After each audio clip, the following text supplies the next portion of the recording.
হরে কৃষ্ণ। সকলকে একটা ছোট্ট কিন্তু বৃহৎ ভবিষ্যৎবাণী।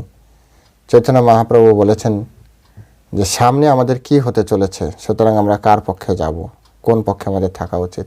তো চৈতন্য মহাপ্রভু পরমেশ্বর ভগবান তিনি বলেছেন যে পৃথিবীতে আছে যত নগর আদি গ্রাম, সর্বত্র প্রচার হইবে মোর এই নাম। অর্থাৎ পৃথিবীতে যত নগর আদি গ্রাম আছে সর্বত্র পরমেশ্বর ভগবান শ্রীকৃষ্ণের নাম একদিন প্রকাশিত হবে।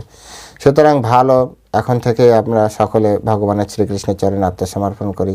এই যে হরে কৃষ্ণ কৃষ্ণ কৃষ্ণ হরে হরে, হরে রাম রাম রাম হরে হরে, এই নাম কীর্তন করতে অভ্যাস করি, তাহলেই আমাদের সকলের মঙ্গল হবে। কারণ এটি পরমেশ্বর ভগবান এই ধর্মকে স্থাপন করার জন্য এই জগতে এসেছেন। সুতরাং এটি স্থাপিত হবেই এবং হবেই, কেউ এটি ঠেকাতে পারবে না। সুতরাং সকলে সুযোগ আছে, সময় আছে, এখনই এই নাম গ্রহণ করেন। হরে কৃষ্ণ।